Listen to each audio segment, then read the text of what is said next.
Assalamualaikum dan selamat sejahtera murid-murid. Kita teruskan pembelajaran kita di unit 17 dengan tajuk kita yang kedua, iaitu Jagalah Bumi Kita. Aktiviti kita pada hari ini ialah membaca pantun dengan sebutan yang betul dan intonasi yang sesuai. Murid-murid boleh merujuk buku teks pada muka surat 28. Sebelum kita teruskan, ulang kaji ringkas mengenai perihal pantun. Pantun pada baris 1 dan 2 kita namakan pembayang dan maksud pantun terletak pada baris yang ketiga dan juga keempat. Masihkah murid-murid ingat akan ritma pantun ABAB? Betul, ia bermaksud ritma baris pertama bersamaan atau sama dengan rima baris ketiga, manakala rima baris kedua sama dengan bunyi rima pada baris keempat. Baiklah murid-murid, mari kita baca bersama-sama rangkap pertama pantun Jagalah Bumi Kita. Pergi beriadah ke Ulu Kinta, destinasi bercuti bersama rakan. Alam indah impian kita, bersatu hati sama zahirkan. Dalam pantun ini, penyajak mengajak kita bersama-sama menzahirkan atau menjadikan alam sekitar kita indah dan cantik. Dalam rangkap ini juga, penyajak memberitahu bahawa kita semua mempunyai impian atau kemahuan yang sama, iaitu mempunyai alam sekitar yang indah dan terpelihara. Rangkap yang kedua, dari Tanjung Jara ke Kemasik, mencari selasih tidaklah lama. Perlu dipelihara laut dan tasik, airnya bersih digunakan bersama. Tahukah murid-murid apakah itu selasih? Ini adalah pokok selasih. Ianya biasanya digunakan dalam masakan. Kita teruskan dengan maksud pantun. Dalam rangkap kedua pantun ini, penyajak menyatakan bahawa kita perlu menjaga dan memelihara laut dan tasik kerana air laut yang bersih berguna untuk manusia, flora dan juga fauna. Mengail ketuka di lubuk ikan, sengat disisih dengan segera. Pembakaran terbuka perlu dielakkan, udara bersih, hidup sejahtera. Apakah itu ketuka murid-murid?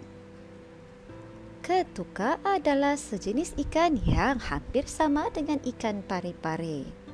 Kita teruskan dengan maksud pantun. Dalam rangkap ketiga ini, penyajak menyatakan agar kita mengelakkan dari melakukan pembakaran terbuka kerana pembakaran terbuka ini boleh mencemarkan udara. Udara yang bersih menyumbang kepada kehidupan yang sehat dan sejahtera. Belayar abang menaiki lancang, tiba di pekan waktu malam. Hutan ditebang perlu dirancang untuk elakkan kemusnahan alam. Lancang adalah sejenis kapal layar. Dalam rangkap keempat ini, penyajak ingin menyampaikan agar penebangan hutan perlu dirancang untuk mengelakkan kemusnahan alam.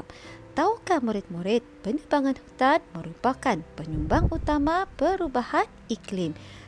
Penebangan hutan juga menyebabkan berlakunya banjir dan juga tanah runtuh. Oleh itu, setiap penebangan hutan perlulah dirancang agar kita dapat meminimalkan kemusnahan alam. Kita beralih kepada aktiviti kita yang kedua, iaitu mengisi tempat kosong dengan pantun yang sesuai. Sebelum itu, mari kita bersama-sama membaca pantun usaha menjaga hutan. Buah rambutan dibilang-bilang, pisang toman dijual setandan. Pencerobohan hutan perlu dihalang, jadikan hukuman satu teladan. Dari Putatan ke Lahadatu, buahku ini saya kirimkan. Pantau hutan setiap waktu. Teknologi terkini boleh digunakan. Ramai peladang mencari rotan, di tepi titi di rantau abang.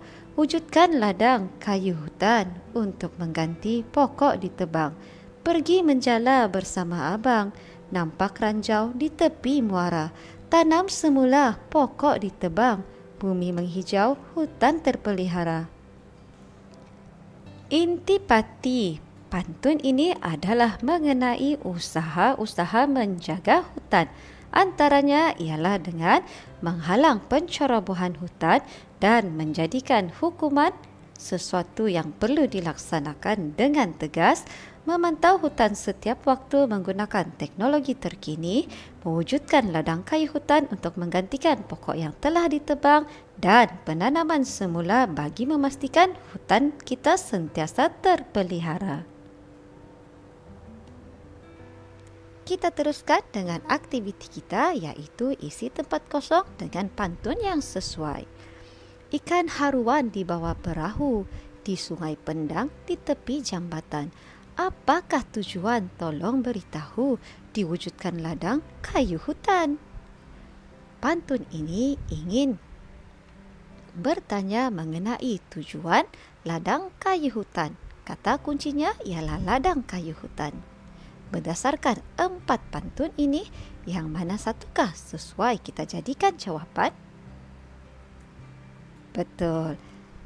Kita gunakan atau kita berpandukan kepada kata kunci ladang kayu hutan.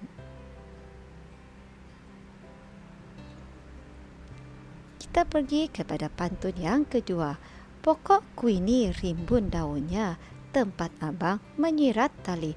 Kami di sini sekadar bertanya, mengapakah ditebang ditanam kembali? Dalam pantun ini ingin bertanyakan sebab penanaman semula. Kata kuncinya ditanam kembali. Berpandukan atau berdasarkan pantun ini, dapatkah murid-murid kenal pasti jawapan yang sesuai?